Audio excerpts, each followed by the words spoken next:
वैश्वीकरण के इस दौर में हिंदी भाषा की क्या स्थिति है, इसके सामने कैसी चुनौतियां हैं और उन चुनौतियों से मुकाबले की हमारे पास कैसी रणनीति है भी या नहीं, ये सारे सवाल आज हम लोगों के सामने बहुत महत्वपूर्ण रूप से उभर कर सामने आए हैं। भाषा, साहित्य और विचार जगत से जुड़े लोग इनके संबंध में क्या और किस तरह सोचते रहे हैं, किस तरह आज सोच रहे हैं, यह जानना हमारे लिए ज़्यादा महत्वपूर्ण बन गया है। हमारे सामने हिंदी के प्रतिष्ठित अध्यापक, आलोचक, पिछले 50 वर्षों से लगातार विचार जगत, रचना जगत में सक्रिय प्रोफेसर सूर्य प्रसाद दीक्षित जी हैं। प्रोफेसर दीक्षित जी, स्टूडियो में आपका स्वागत है। धन्यवाद। हमारी मुख्य चिंता हिंदी को लेकर है। आज़ादी की लड़ाई के दौरान हिंदी के विकास को लेकर जो सपने देखे गए थे, उसके प्राप्य के संदर्भ में जो बातें सोची गई थी, क्या हिंदी को वो सारी चीज़ें मिली? आपको क्या लगता है? डॉक्टर साहब, बड़ा ही मौजूद प्रश्न आपने उपस्थित किया है। दरअसल हिंदी की स्थिति पर विचार करते हुए मन उल्लसित भी होता है, ये सोचकर कि आज पूरे विश्व में वो दूसरे तीसरे नंबर की भाषा है, भाषा भाषियों की दृष्टि से। उसमें पुष्कल साहित्य है, उसमें अकूत भाषिक संवेदना है, लेकिन जो प्रश्न आपने उठाया, इस वैश्वीकरण के दौर में, इस भौतिक प्रवाह में उसकी क्या स्थिति है, उसके सामने क्या चुनौतियां हैं, इस पर विचार करते हुए मन कभी कभी शंकाकुल भी हो जाता है। आज की स्थिति यह है कि भाषा साहित्य की दृष्टि से तो महत्वपूर्ण है ही, पर इसके साथ साथ उसे संचार की भाषा होना है, जनसंपर्क की भाषा होना है, ज्ञान विज्ञान की भाषा होना है, तकनीक की भाषा होना है। उस क्षेत्र में हिंदी को उतनी सफलता नहीं मिल पाई जितनी अपेक्षित है। इसके लिए हमें दो तरह के प्रयास करने होंगे। एक तो नया विधायन करना होगा, राजभाषा संबंधी, राष्ट्रभाषा संबंधी कुछ नए विधान बनाने होंगे, और दूसरे जनचेतना का संचार करना होगा, नया प्रबोधन देना होगा। इससे जुड़े हुए जो साहित्यकार हैं, जो शिक्षक हैं, जो हिंदी प्रचारक हैं, जो प्रशासक हैं, जो रचनाधर्मी हैं, उन सबको जागरूक करना होगा और नए अभियान की ओर बढ़ना होगा। आज आप देख रहे हैं नई पीढ़ी में सबसे अधिक जोर करियर निर्माण पर है, जीविका उपार्जन पर है, और हिंदी में रोजगार की उतनी संभावनाएं नहीं हैं जितनी अंग्रेजी में है या दूसरी कुछ भाषाओं में है। इसीलिए स्वतंत्रता के बाद और विशेष रूप से पिछले 2 दशकों में हम ये अनुभव कर रहे हैं कि अंग्रेजी भारतीय भाषाओं को लेलती चली जा रही है। वो किस तरह हिंदी को अपना स्थानापन्न बना पाएगी और हिंदी को उसकी स्पर्धा में कैसे आगे बढ़ना है, इसके लिए हमें निश्चित रूप से एक राष्ट्रीय अभियान चलाना होगा और उसका एक राष्ट्रीय एजेंडा बनाना होगा। रोजगार परकता इस समय भाषा की सबसे बड़ी चुनौती है। हिंदी में भी रोजगार की संभावनाएं हैं, बशर्ते उन पोटेंशियल्स को पूरी तरह खंगाला जाए और उन संभावनाओं पर विचार किया जाए। उदाहरण के लिए, जो भाषा इस देश में लगभग 72 करोड़ की संपर्क भाषा है, और आप जानते हैं, आप स्वीकार करेंगे कि भाषा के बिना न प्रशासन का कार्य हो सकता है, न वाणिज्य व्यापार हो सकता है, न सृजन कर्म हो सकता है, और न राष्ट्र से संबंधित कोई ऐसा कार्य, कोई ऐसा व्यापार। इस क्षमता को बढ़ाने के लिए हमें कुछ निश्चित कार्यक्रम बनाने होंगे। उदाहरण के लिए अनुवाद। इस समय अनुवाद विश्व ज्ञान का गवाक्ष है। वैश्वीकरण के दौर में विशेष रूप से संसार भर में जो आविष्कार हो रहे हैं, जो नए नए चिंतन आ रहे हैं, वो अनुवाद के माध्यम से ही एक दूसरे तक प्रेषित किए जा सकते हैं। हिंदी में अनुवाद कार्य हो तो रहा है राजभाषा के रूप में। आवश्यक है कि ज्ञान विज्ञान का साहित्य अनुवाद के माध्यम से हमारी नई पीढ़ी को उपलब्ध कराया जाए। ताकि हिंदी माध्यम भाषा बन सके। मेडिकल साइंसेज में, इंजीनियरिंग में, प्रबंध शास्त्र में और दूसरे विषयों में यह अनुवाद वेटिंग के सहारे किस तरह बढ़ सकता है, इस अनुवाद में डबिंग का क्या स्थान है, इंटरप्रिटेशन का क्या स्थान है, इसके माध्यम से रूपांतरण कैसे किया जा सकता है, इससे सारा अनुवाद कैसे बढ़ाया जा सकता है, इस अनुवाद से जुड़ा हुआ है कोश विज्ञान या कोश निर्माण पद्धति, पारिभाषिक शब्दों का निर्माण। तो अनुवाद को विशेष प्राथमिकता देने की जरूरत है। कार्यक्रम बहुत हैं, आवश्यकता यह है कि हम उनकी प्राथमिकता तय करें जी। उस प्राथमिकता में अनुवाद मेरी अल्पमति में सबसे पहला स्थान रखता है, इसलिए उसको पूरी क्षमता के साथ विस्तारित करने की आवश्यकता है। दूसरा महत्वपूर्ण रोजगार परक पाठ्यक्रम है मीडिया। मीडिया से संबंधित जितनी विधाएं हैं, उदाहरण के लिए पटकथा लेखन ले लीजिए, समाचार लेखन ले लीजिए, रिपोर्टिंग ले लीजिए, संपादन कार्य ले लीजिए, और संस्मरण है, फैंटेसी है, रिपोर्टाज है, जीवनी है, रेखा चित्र हैं, यहाँ तक कि सर्जनात्मक प्रशिक्षण का कार्य है, ये सब मीडिया से जुड़े हुए हैं। इस समय भारत में इतने चैनल्स काम कर रहे हैं और संचार कर्मियों की इतनी ज़्यादा आवश्यकता है कि विधिवत यदि प्रशिक्षण दे दिया जाए तो न जाने कितने विद्यार्थियों को उसमें रोजगार मिल जाए, और फिर इस रोजगार के माध्यम से हिंदी का अपना स्तरबोध, उसका अपना महत्व और उसका गौरव स्वयं स्थापित हो जाएगा। इसी तरह बहुत आवश्यकता है, ये चूंकि विज्ञापन युग है तो विज्ञापन से संबंधित ना लेखन है, जैसे स्लोगन राइटिंग है, जैसे प्रचार पत्र बनाना है, लीफलेट, पैम्फलेट्स वगैरह वगैरह, इन सारे क्षेत्रों में भी बड़ी गुंजाइश है। भाषा शिक्षण के क्षेत्र में बड़ी गुंजाइश है, कंप्यूटिंग और इंटरनेट के क्षेत्र में बड़ी गुंजाइश है, और बहुत गुंजाइश है संभाषण कला का विकास करने में। विश्व भाषा के रूप में भी हिंदी की बहुत बड़ी संभावना है। आप देखेंगे कि अंतर्राष्ट्रीय स्तर पर 4 तरह की विश्व भाषाएं हमारे बीच विद्यमान है। एक वह विश्व भाषा जो पड़ोसी देशों में दिखाई देती है, जैसे नेपाल हिंदी भाषी राज्य है, वहाँ भोजपुरी भी, मैथिली भी, अवधी भी माध्यमिक स्तर तक अनिवार्य रूप से पढ़ाई जाती है। इसके अतिरिक्त पड़ोसी राष्ट्र जैसे पाकिस्तान को ले लें, उनकी राजभाषा उर्दू है, पर उर्दू क्या हिंदी से अलग है? अगर लिप्यंतरण कर दिया जाए, वे उसको उर्दू कहते हैं, हम उसी को हिंदी कहते हैं। इनके एकीकरण की आवश्यकता है। दूसरे प्रकार के राष्ट्र हैं जिनको हम भारतवंशी बहुल राष्ट्र कहते हैं, जहाँ हमारे पूर्वज कोई 150 वर्ष पहले गिरमिटिया बनकर गए थे, चाहे मॉरिशस हो या फिजी या सूरीनाम या त्रिनिदाद या ब्रिटिश गयाना या साउथ अफ्रीका।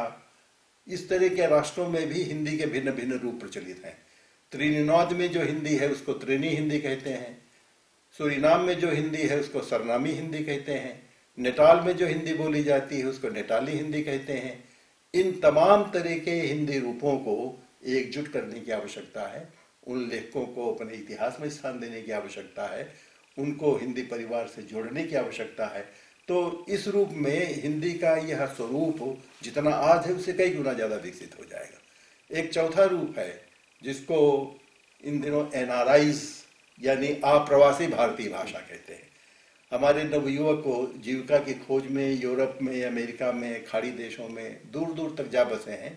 वहाँ वे हिंदी की पत्रिकाएं निकाल रहे हैं, हिंदी की संस्थाएं चला रहे हैं, वहाँ हिंदी पाठ्यक्रम भी बन गए हैं, और हिंदी के क्षेत्र में खासतौर से ऑनलाइन हाइब्रिड लैंग्वेज के रूप में बहुत काम कर रहे हैं। उनको भी अपने साथ सम्मिलित करने की आवश्यकता है। तो इस तरह एक बृहत्तर अभियान हिंदी के विकास के लिए, उसके संरक्षण, उसके संवर्धन के लिए बनाने की आवश्यकता है। मेरा ख्याल है और मुझे पूरा विश्वास है कि इन दिशाओं में कार्य किया जाएगा तो हिंदी का कद बढ़ेगा, और जैसे जैसे उसका महत्व बढ़ेगा उसके प्रति स्वीकृति का भाव बढ़ता चला जाएगा। आज वो उपेक्षणीय अगर है तो केवल इसलिए कि ज्ञान विज्ञान के क्षेत्र में पिछड़ी हुई है।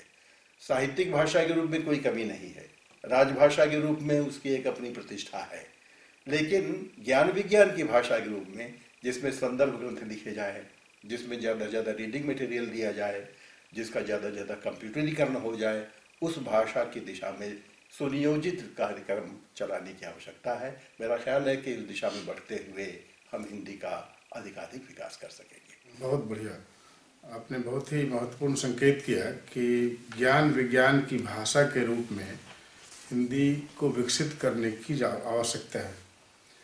मुझे लगता है कहीं न कहीं हम लोग इस मामले में बहुत पिछड़े हैं। आपने अनुवाद की आवश्यकता पर बल दिया, वो एक बहुत महत्वपूर्ण बात है। अनुवाद आज की ज़रूरत है। बिना अनुदित किए ज्ञान विज्ञान के क्षेत्र में हम बहुत आगे नहीं चल सकते हैं।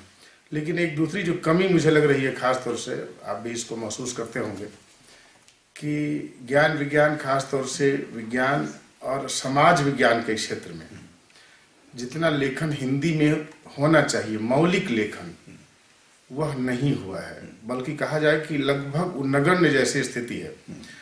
मैं जब इस सवाल पर सोचता हूँ तो बड़ी चिंता होती है, बड़ी तकलीफ भी होती है जब मैं देखता हूँ कि हिंदी भाषी इलाके से बहुत सारे समाज वैज्ञानिक आए हैं, उनकी मातृभाषा हिंदी है और उनकी प्रतिष्ठा भी अंतर्राष्ट्रीय स्तर पर काफ़ी है वो। लेकिन इसके बावजूद अगर उनकी किताबें हम देखें तो वो उनकी सारी की सारी किताबें अंग्रेजी में हैं। ये क्या कारण है कि हम हिंदी में लिखना तौहीन की बात समझते हैं? मुझे लगता है कि कहीं न कहीं इस कुंठा से हम मुक्त नहीं हुए हैं। अगर मुक्त नहीं हुए हैं तो फिर इस संदर्भ में हमें किस ढंग से देखने समझने की जरूरत है? बहुत सही बात कही डॉक्टर साहब आपने, और उत्तर भी आपके ही प्रश्न में सन्निहित है। मूल रूप से कुंठा है जी, एक विशेष प्रकार का हीनता बोध। हम ऐसा मानते हैं, और हमारे विज्ञानी खासतौर से समाज विज्ञान से या व्यवहारिक प्रायोगिक विज्ञानों से जो जुड़े हुए हैं, कि यदि अंग्रेजी में लिखेंगे तो उसे अंतर्राष्ट्रीय स्तर पर महत्व मिलेगा, हिंदी में लिखेंगे तो उन्हें वैश्विक प्रतिष्ठा नहीं प्राप्त हो पाएगी। लेकिन यह पूर्ण सत्य नहीं है। इसके पहले आप देखें, हमारे लेखक जहां एक और सृजनात्मक लेखन कर रहे थे, वही ज्ञान विज्ञान के क्षेत्र में और विशेष रूप से समाज विज्ञान के क्षेत्र में ही बराबर सक्रिय रहे। राहुल सांकृत्यायन जी को ले लीजिए, जितने बड़े सृजनात्मक साहित्यकार थे, उतना ही ज्यादा चिंतन उन्होंने पुरातत्व के क्षेत्र में किया है, दर्शन के क्षेत्र में किया है। आचार्य महावीर प्रसाद द्विवेदी को ले लीजिए, वे मूल रूप से भाषा परिष्कार का आंदोलन लेकर चले थे, लेकिन क्या बात है कि संपत्ति शास्त्र पर ग्रंथ लिख रहे थे, एक नया अर्थशास्त्र बना रहे थे, जिसको बाद में रूरल इकोनॉमिक्स कहा गया। वो एक नई परिकल्पना उन्होंने दी। आचार्य रामचंद्र शुक्ल बहुत बड़े समीक्षक थे, लेकिन वे विलियम ऑफ यूनिवर्स और विश्व प्रपंच की भूमिका लिखते हुए दर्शन पर विचार कर रहे थे। स्वयं भारतेंदु जी को ले लीजिए, दादरी के मेले में बलिया में जो उन्होंने हिंदी विकास के संबंध में दोहे लिखे थे, उनमें बार बार ये आग्रह किया है कि ज्ञान विज्ञान की सारी सामग्री हिंदी में ले आओ, अनुवाद के माध्यम से या मौलिक लेखन के माध्यम से। उस समय वो चिंता कर रहे थे कि भारतवर्षोन्नति कैसे हो सकती है, उसका आर्थिक पक्ष, उसका सामाजिक पक्ष, उसका राजनीतिक पक्ष। इसी तरह से आचार्य नरेंद्र देव को ले लीजिए, उन्होंने बौद्ध दर्शन पर जो कार्य किया है उसका लोहा पूरा विश्व मान रहा है। लोहिया जी को ले लीजिए, उनका अपना जो चिंतन है आर्थिक सामाजिक राजनीतिक क्षेत्र में, उसका भी कोई प्रतिस्पर्धी नहीं दिखाई देता। वासुदेव शरण अग्रवाल सांस्कृतिक चिंतन के क्षेत्र में कितने आगे रहे हैं। तो क्या बात है कि 19वीं सदी तक हमारे ये विचारक एक और सृजनात्मक लेखन भी कर रहे थे और दूसरी ओर विचार परक लेखन समाज विज्ञान के क्षेत्र में विशेष रूप से मौलिक चिंतन कर रहे थे। इधर एक विशेष प्रकार का प्रमाद हिंदी लेखकों के भीतर भर गया। वे मन वचन कर्म से कथा लेखन में जुटे हुए हैं, काव्य रचना में जुटे हुए हैं, लेकिन साहित्य के अन्य जो पोषक विषय हैं, उसके पूरक विषय हैं, उनकी वो पूरा ध्यान नहीं दे पा रहे हैं। इससे हिंदी की बड़ी क्षति हो रही। मेरा ख्याल है कि सृजनात्मक लेखन भी महत्वपूर्ण है, पर उसी के समानांतर ज्ञान विज्ञान पर के लेखन कम महत्वपूर्ण नहीं है। आज उसकी उपयोगिता ज़्यादा है। इधर पुस्तक मेलों से जो आंकड़े प्राप्त हुए हैं डॉक्टर साहब, आपने भी देखे होंगे, उनका निष्कर्ष ये है कि ज़्यादा से ज़्यादा किताबें वह बिक रही हैं जो कंप्यूटर से जुड़ी हुई हैं, जो शब्दकोशों से जुड़ी हुई हैं, जो विश्व ज्ञान कोशों से जुड़ी हुई हैं।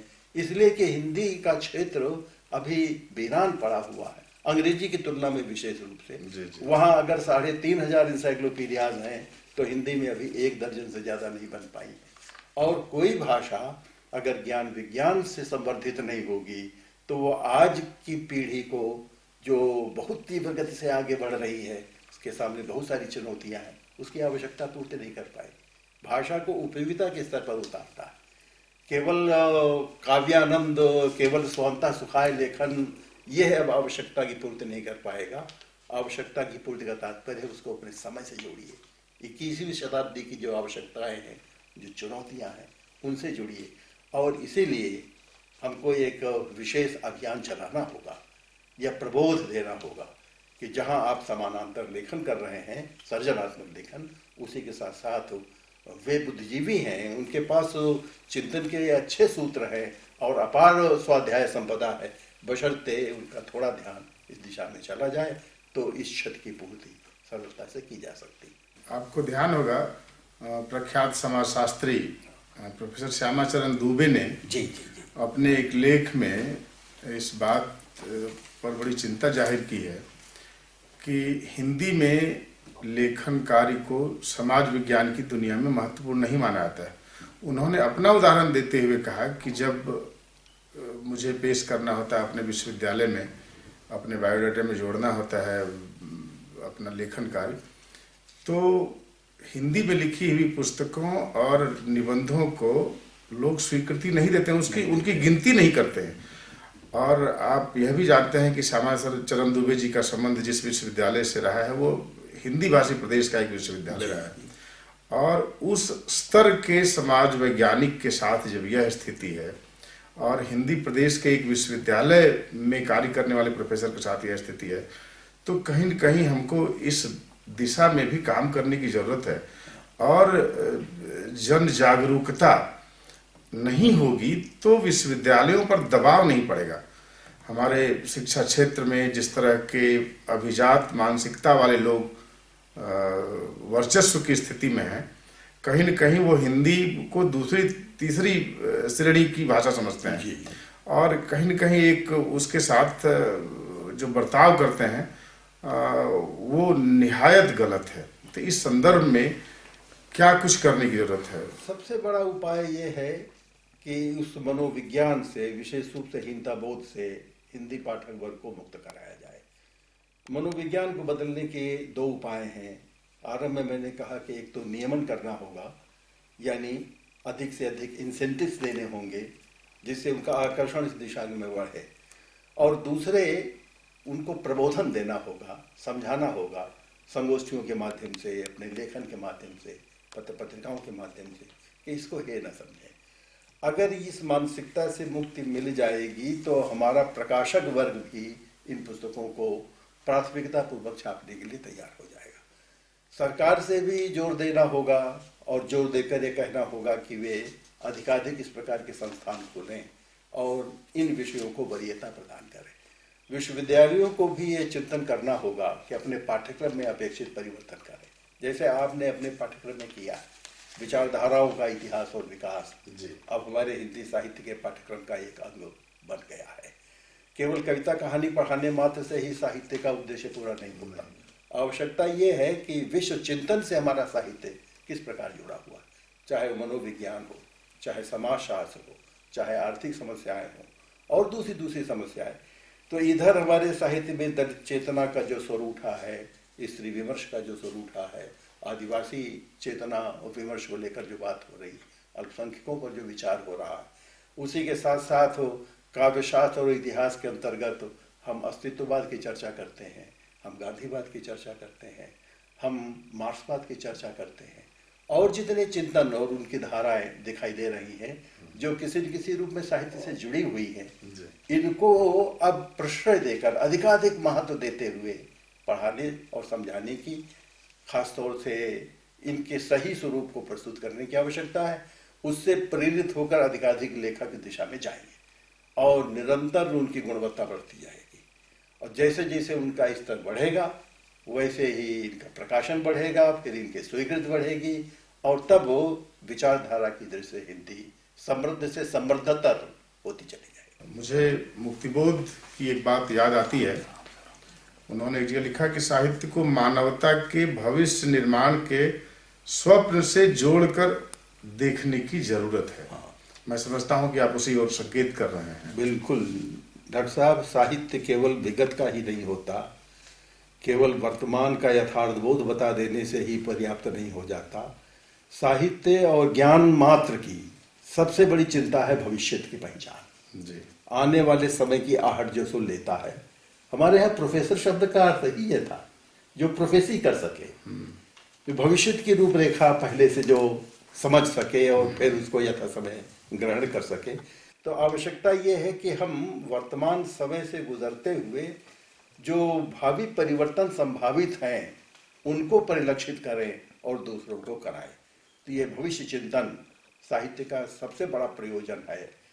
इस मनुष्य को किस तरह इस नई व्यवस्था के साथ सामंजस्य बिठाना है, अपनी राष्ट्रीयता की रक्षा करते हुए, अपनी संस्कृति की रक्षा करते हुए हम जिस वैश्विक चेतना की ओर बढ़ रहे हैं उसके साथ हो कितना सामंजस्य बिठा सकेंगे, इस पर गंभीर चिंतन बहुत आवश्यक है।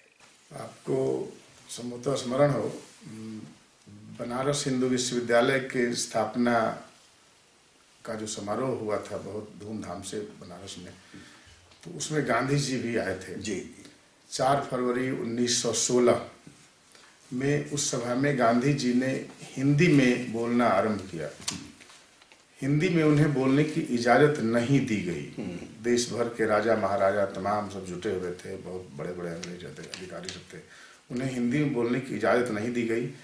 गांधी जी को अंग्रेजी में बोलना पड़ा और उन्होंने इस बात पर बहुत तकलीफ जाहिर की कि बनारस जैसे शहर में जहाँ की सारे लोग हिंदी जानते, हिंदी समझते हैं, वहाँ मुझे अंग्रेजी में बोलने को मजबूर किया जा रहा है।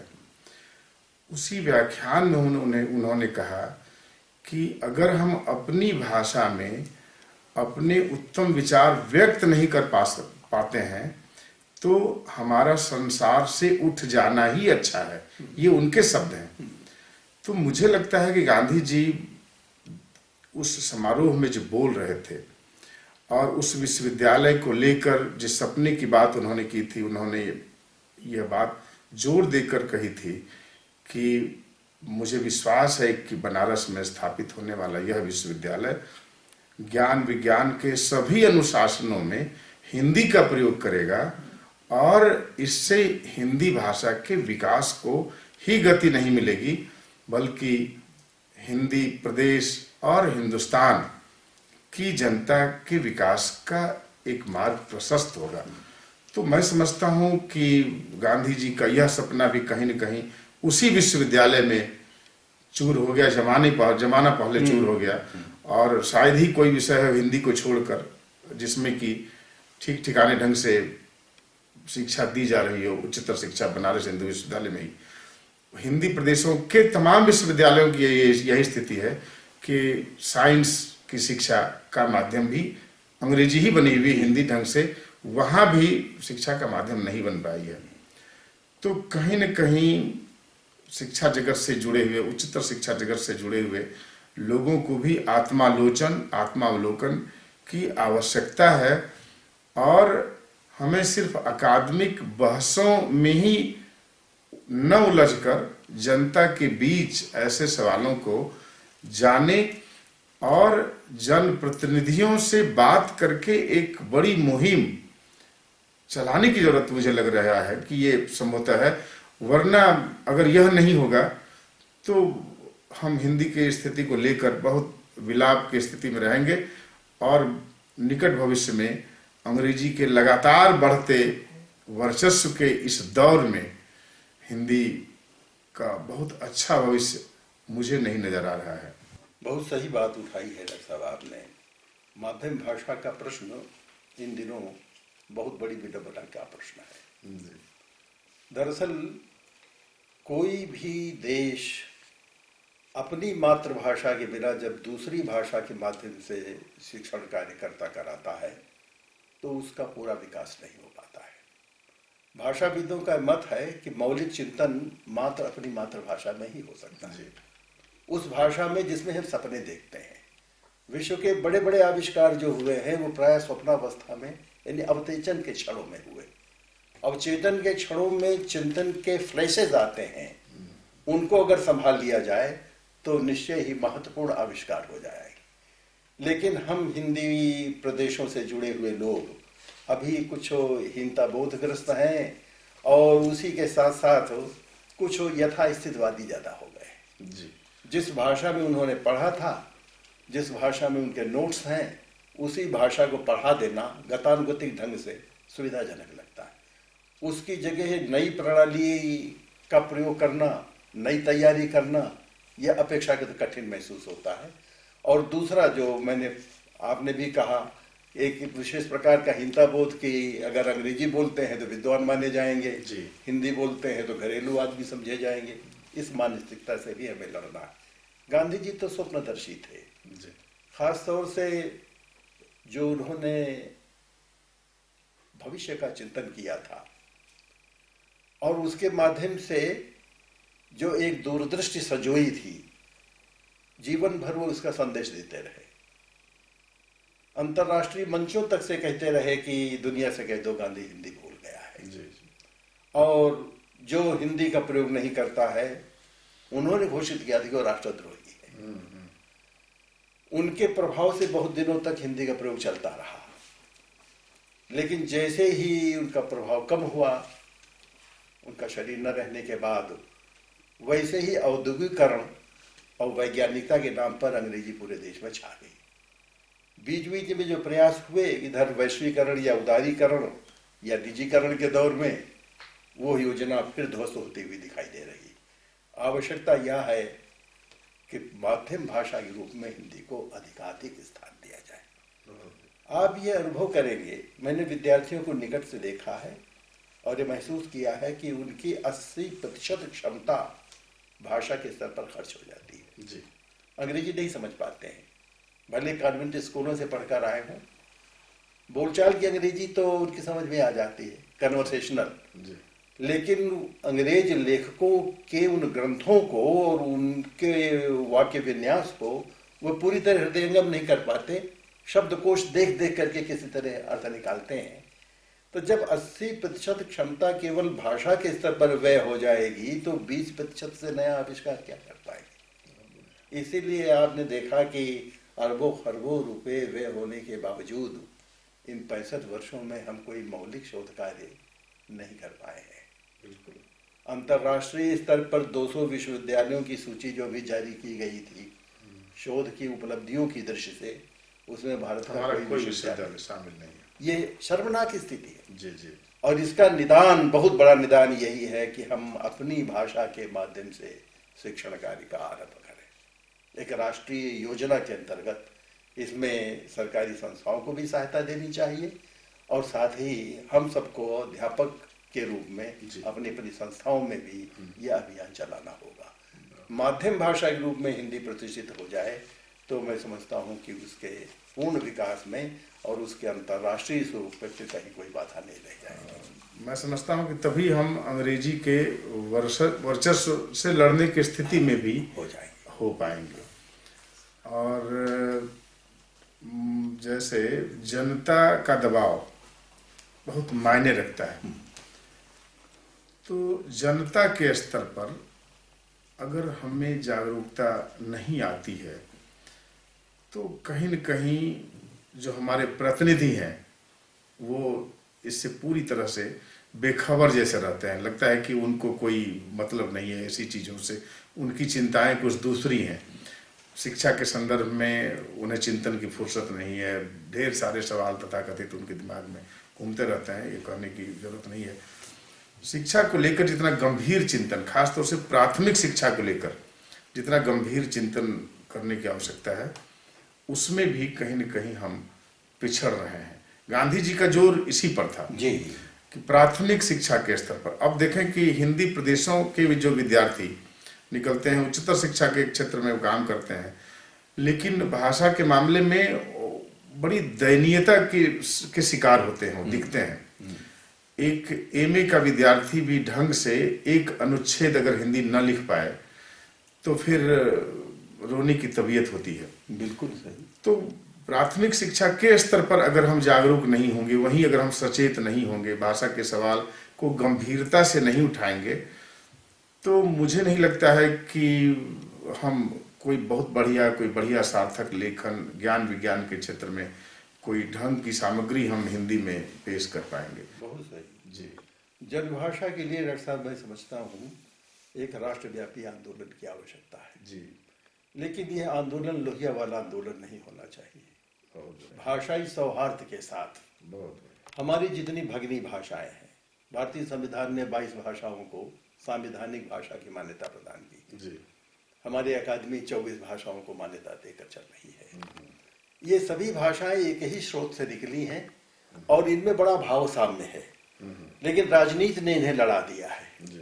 हिंदी विरोध के नाम पर या वोट की राजनीति, कई तरह के तर्क कुतर्क देते हुए इससे निपटने के लिए हमें एक विशेष प्रकार का भाषिक सौहार्द आंदोलन चलाना होगा, ये कहते हुए कि यदि अपनी अपनी भाषा में विकास न हो पाया तो निश्चय ही उनकी स्वायत्तता और उनकी अस्मिता विलीन हो जाएगी।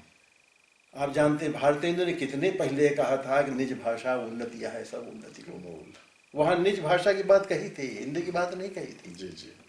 बंगाल का विकास बंगाली के माध्यम से होगा और तमिलनाडु का विकास तमिल के माध्यम से होगा। कारण ये है कि जब अपनी भाषा में हम अपना मौलिक चिंतन करेंगे, जो स्वाभाविक होता है, निरायास होता है, जी जी, और वो सारा चिंतन एक जगह एकत्र होगा तो समवेत रूप से उस राष्ट्रीय चिंतन के माध्यम से हमारा विकास होगा। बिल्कुल।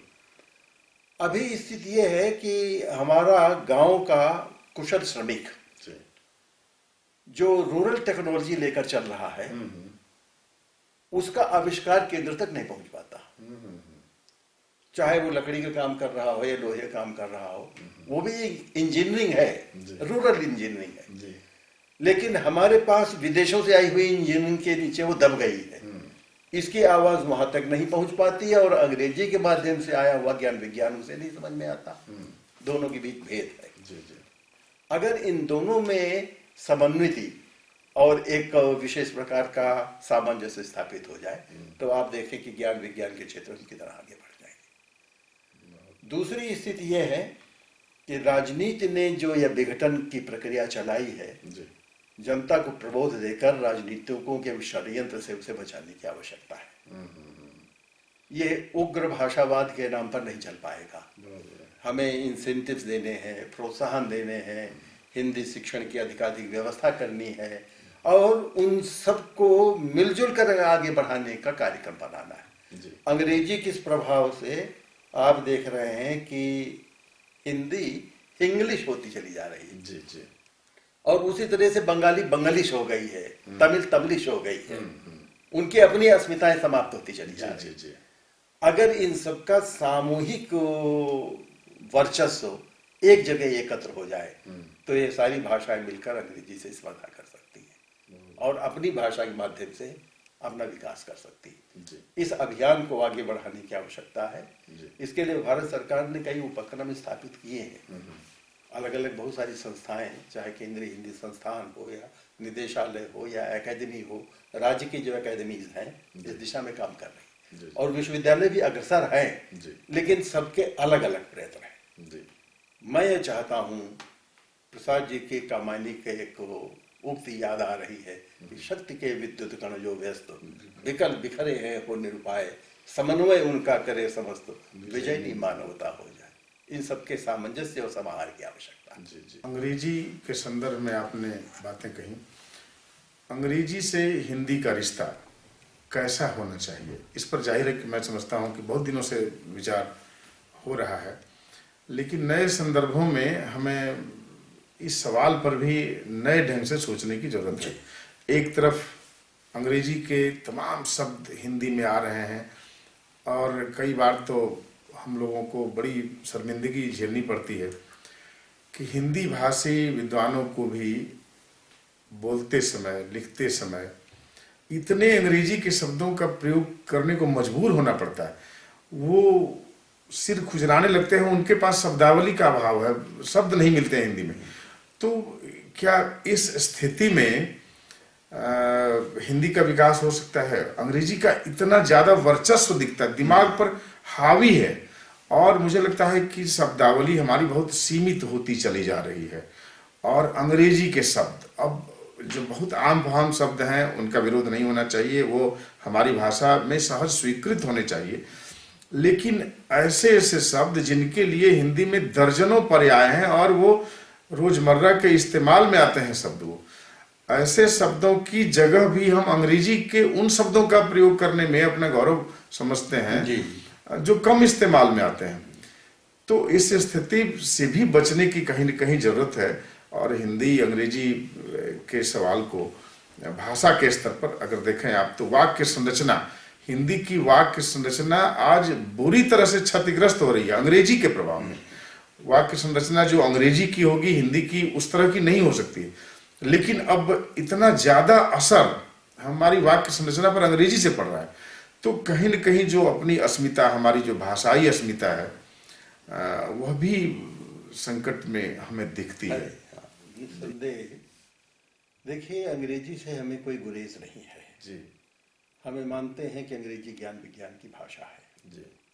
उसका कारण यह है कि लगभग 3/4 संसार पर उनका अधिकार रहा है। जिस समय हम गुलाम थे, ज्यादातर अशिक्षित थे, उस समय में बड़े बड़े विश्व ज्ञान कोश लिख रहे थे और उसकी तैयारी कोई आज 250 वर्ष पूर्व कर रहे थे जी। हमने तो इन्हीं 50-60 वर्षों में कार्य किया है। तो जाहिर है कि उनसे हम मुकाबला तो नहीं कर पाएंगे, लेकिन शुद्ध स्पर्धा तो कर सकते हैं। जी जी। शुद्ध स्पर्धा का तात्पर्य है कि जिस दिशा में चलकर, जिस गति से अंग्रेजी ने अपना विकास किया है, उसी दिशा का हम अनुकरण करें, लेकिन अपनी भाषा की अस्मिता को भी बनाए रखें। चूंकि अंग्रेजी इस देश में शासकों की भाषा रही है, इसलिए अंग्रेजी बोलना एक प्रकार से सामाजिक प्रतिष्ठा का प्रतीक बन गया है, एक मनोविज्ञान विशेष। घरों में आप देखें, अभिभावक जब बच्चों से कहते हैं कि बेटे इसको फिनिश करो, एक बाइट और ले लो, अब वॉश करो, हम वॉक कर लेंगे, इन शब्दों के, इन फ्रेजेस के लिए हिंदी में शब्द है, बिल्कुल, खत्म करो, हाथ धो लो, चल लो। लेकिन जानबूझ करके वे शब्द डाले जाते हैं। ये कॉन्वेंट कल्चर का अवश्यंभावी अपरिहार्य परिणाम है या कुप्रभाव है। इस मनोग्रंथि से हमें बचना होगा, उन्हें समझाना होगा। जहां उसके बिना काम न चल रहा हो वहां अंग्रेजी शब्द का प्रयोग कीजिए। भाव प्रधान है, भाषा उतनी प्रधान नहीं होती है, और हिंदी इस मामले में बड़ी उदार रही है। आप जानते हैं किन किन स्रोतों से हिंदी ने शब्द संपदा ग्रहण की है। इसमें संस्कृत का मूल है, इसमें अरबी है, फारसी है, पश्तो है, तुर्की है, इसमें फ्रेंच है, जर्मन है, इटालियन है, डच है, पुर्तगीज है और अंग्रेजी है, और भारत की अन्य भाषाओं के शब्द, अन्य भारतीय भाषाओं के शब्दों का समाहार किया। तब इतना बड़ा शब्द संपदा व्यापार हिंदी का विकसित हुआ है। तो जहां आवश्यक है वहां शब्द ले लीजिए, लेकिन अनावश्यक रूप से भर्ती वाले शब्द नहीं होने चाहिए, ताकि भाषा की निजता बनी रहे। रहा यह है कि ज्ञान विज्ञान के लेखन में चूंकि टेक्नोलॉजी यूरोप से आई है, इसलिए शब्दावली भी वहां से आएगी। अब कंप्यूटर वहां से आया तो कंप्यूटर के माउस को हमें माउस ही तो कहना होगा जी। हम मूषक नहीं कह सकते हैं, नहीं, चूहा नहीं कह सकते हैं जी। वो भाषास्पद हो जाएगा। और ये टेक्नोलॉजी गांव तक पहुंची है, तो गांव में भी अंग्रेजी के इन शब्दों का प्रचलन हो गया, दिनों दिन होगा। जो टेक्नोलॉजी हमारे पास है, जैसे धर्म और अध्यात्म के क्षेत्र में हम अग्रणी रहे, उसमें अंग्रेजी के पास शब्दावली नहीं है जी। जब उनको अक्षर कहना होता है तो कहते हैं टर्मरिक कलर ऑस्पिशियस राइस। जनेऊ कहना होगा तो सेकंड थ्रेड कहेंगे जी। मुंडन कहना होगा तो उसको हेयर कटिंग कहेंगे। और हेयर कटिंग और मुंडन में तो अंतर है, बहुत यहाँ वे दरिद्र हैं। हाँ जी। उनके पास मामा, फूफा, काका, ताऊ, चाचा के लिए शब्द नहीं है, केवल एक अंकल है। इल्ला लगा लगा करके सामाजिक संबंध, क्योंकि सामाजिक संबंधों का उस समाज में अभाव रहा। बिल्कुल। हमारे पास वो शब्दावली भरी पड़ी है, तो कहीं हम समृद्ध हैं, कहीं वे समृद्ध हैं, कहीं हम उनको देने की स्थिति में हैं, कहीं हम उनसे लेने के लिए विवश हैं। यह भाषिक व्यापार तो इस अंतर्राष्ट्रीय परिप्रेक्ष्य में आवश्यक है, लेकिन जैसा आपने कहा कि अनावश्यक अंग्रेजीकरण नहीं होना चाहिए, उस मनोग्रंथ से उठने की आवश्यकता है।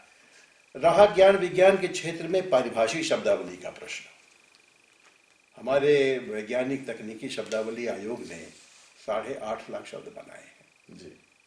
ये गिनीज बुक में लिखी जाने वाली चीज है। 8.5 लाख शब्दों का निर्माण कोई खेल नहीं होता, और मैं कह सकता हूं कि बड़े श्रम के साथ उन्होंने शब्द बनाए। जिस भाषा से वो शब्द आया है, अंग्रेजी ने अपने शब्द नहीं है, उनके भी शब्द ग्रीक से हैं, लैटिन से हैं, फ्रेंच से हैं, तमाम विश्व भाषाओं से लिए। हिंदी के शब्द भरते चले जा रहे हैं। उनके यहाँ इंग्लिश नाम का ये विषय स्वीकृत हो गया है, हम उसका उपहास करते हैं। तो वो शब्द जिस भाषा से आया है और जिस रूट से जुड़ा हुआ है, उसके धातुर्थ को खोजना, फिर उसमें प्रातिपदिक जोड़ करके प्रत्यय उपसर्ग के माध्यम से शब्द बनाना कठिन क्रिया है।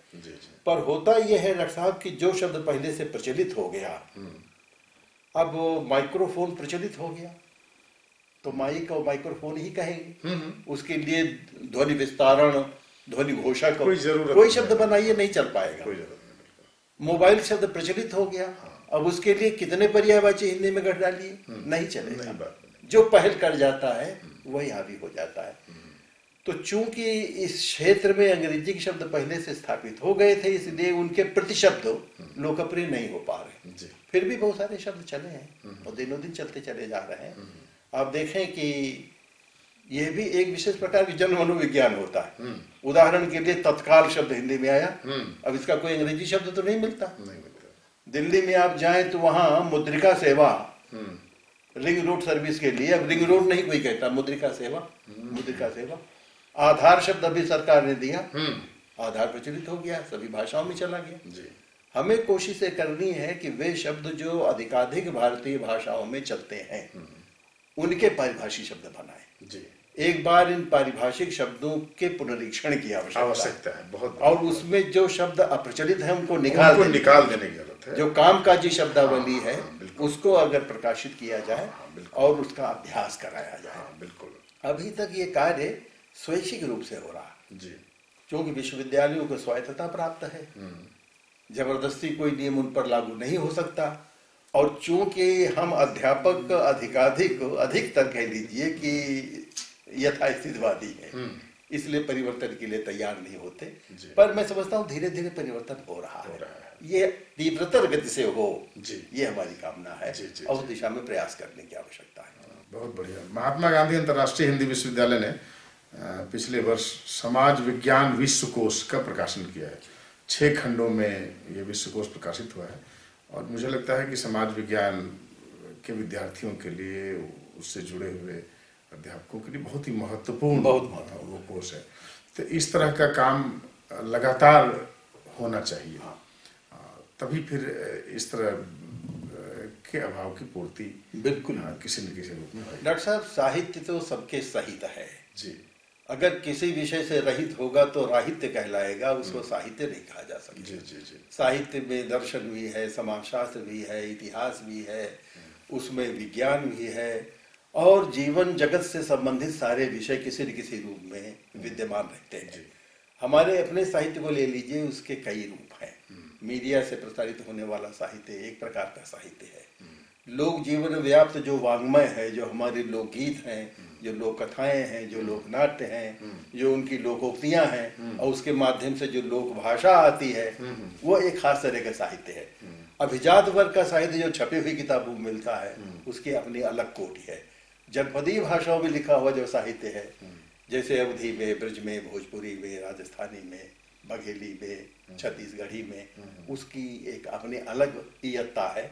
तो इन सभी का समाहार हिंदी जगत के अंतर्गत होना चाहिए और मुझे देखकर खुशी हुई कि आपके विश्वविद्यालय ने इस क्षेत्र में पहल की है, अधिकाधिक इसको महत्व दिया है, निरंतर दिया जा रहा है।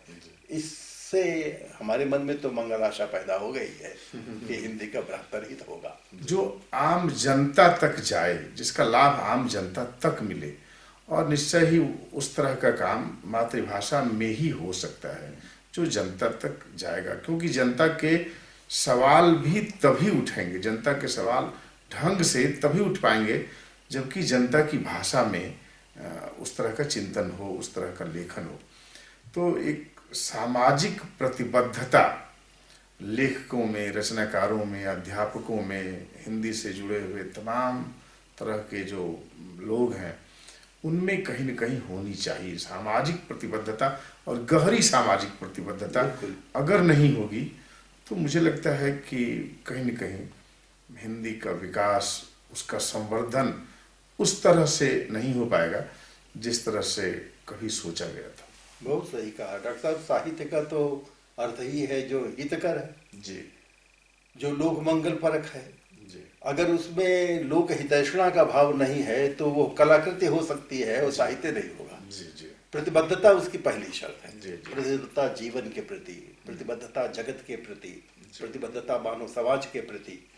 किस तरह हम मानुष भाव का विकास करें, जी किस तरह संकीर्णताओं से उसको निकालें। जी जो छोटी छोटी सीमाएं हैं, जाति की, संप्रदाय की, क्षेत्र की, भाषावाद की, आर्थिक, सामाजिक, राजनीतिक, विभिन्न प्रकार के विभेद, इन सबको छोड़ करके हम एक बृहत्तर विश्व मानव बन सकें जी जी और बेहतर मनुष्य बन सके, यही साहित्य लेखन का मूल उद्देश्य रहा है। मनुष्य ही साहित्य की सबसे बड़ी संरचना है और संकल्पना है। जी हिंदी इस दिशा में बहुत कारगर हो सकती है। इसलिए डॉक्टर साहब, ये हिंदी में भाषिक संवेदना बहुत है। जी उस भाषा में एक ऐसा जादू है कि जहां ये पहुंच जाती है वे मन को छूती है, भीतर तक बैठ जाती है। जी जी अंग्रेजी भाषा की अधिकांश शब्दावली कृत्रिम शब्दावली है, यानी बनाई गई शब्दावली। हिंदी की शब्दावली लोक जीवन से निकली हुई जी शब्दावली। जी बिल्कुल। इसमें जितने देशज शब्द हैं और जो तद्भव शब्द हैं, उनकी तासीर अलग है, वे मन को छूते हैं, बशर्ते उसका पूरा पूरा सदुपयोग हम अपने लेखन में करें। और साथ ही जो छोटी बड़ी सीमाएं और ग्रंथियां हैं, इनसे निकालने का उपक्रम करें। उस दिशा में हमारी संचार से जुड़ी कलाएं बहुत कारगर हुई। आप देखें कि हिंदी और चाहे किसी क्षेत्र में पिछड़ गई हो, संचार भाषा के रूप में इस समय विश्व में उसका कोई प्रतिस्पर्धी नहीं है। हिंदी का अखबार इस समय 2 करोड़ 20 लाख की संख्या में पढ़ा जा रहा है, संसार में सबसे ज्यादा पढ़ा जाने वाला। और ऐसे 7-8 समाचार पत्र है प्रेस रजिस्ट्रार की रिपोर्ट के अनुसार जो अग्रणी सूची में है।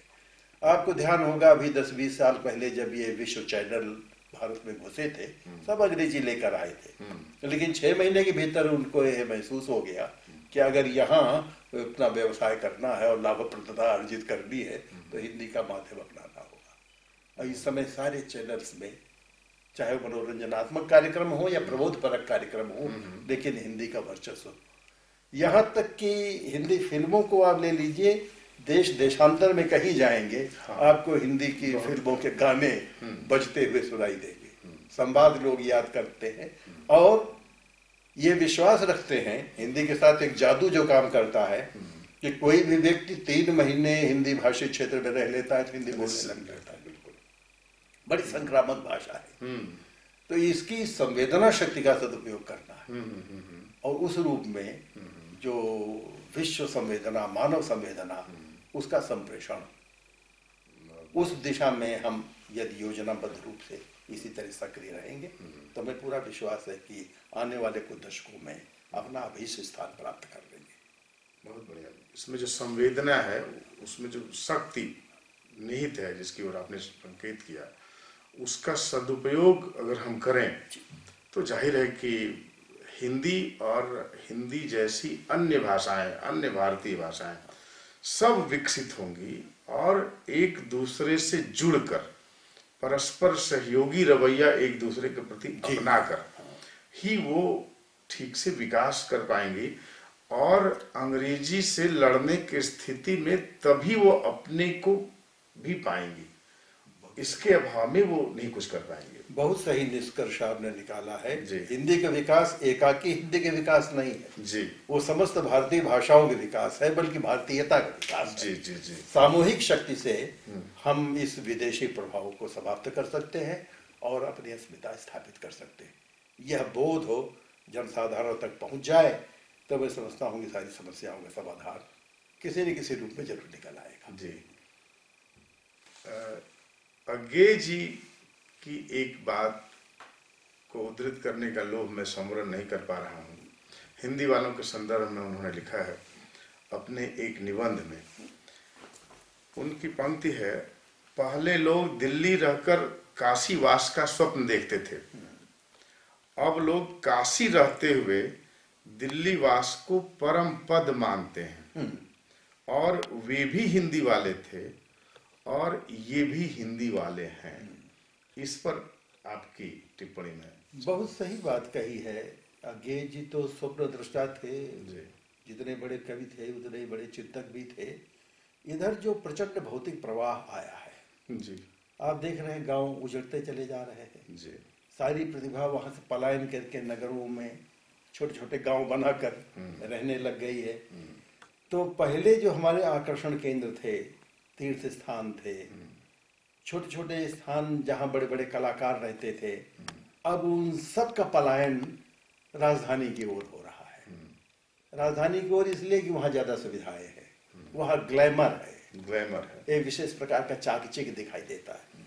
और चूंकि उस प्राचीन सांस्कृतिक जीवन पद्धति से हम अलग हो गए। गांधी जी ने जो आदर्श रखा था आश्रम व्यवस्था करते हुए, सात्विक जीवन, सादा रहन सहन, सादा रहन सहन रहेगा तो जीवन में कम संघर्ष रहेगा और सचमुच उस आनंद का हम उपभोग करेंगे। आज उसके बजाय आपाधापी भर गई है, जीवन संघर्षमय हो गया है।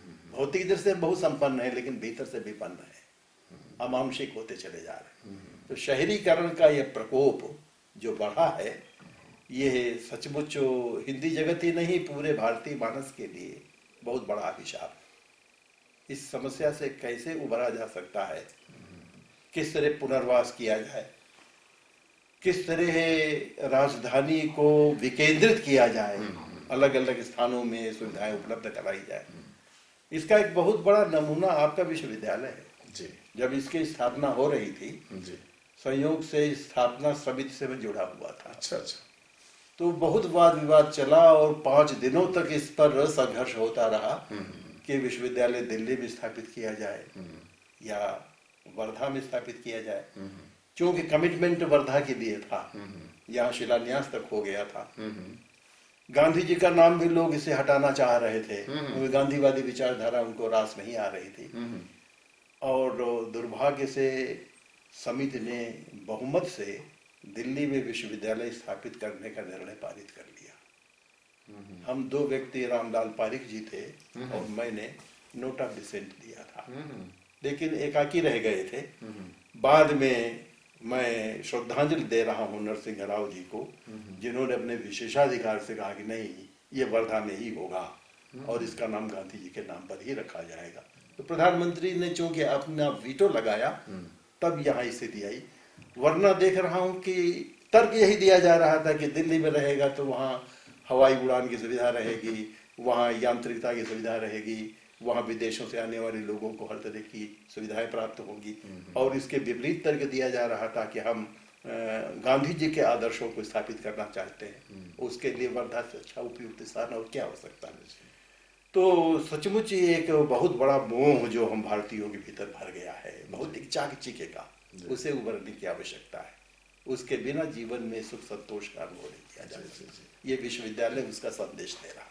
तो हम समझते हैं कि हिंदी भाषा के विकास, उसके संवर्धन से जुड़ी हुई समस्याओं, उसके सामने उपस्थित चुनौतियों के संदर्भ में आज प्रोफेसर दीक्षित से हमारी बातचीत सार्थक रही और कुछ महत्वपूर्ण सूत्र इस बातचीत से उभर के हमारे सामने आए।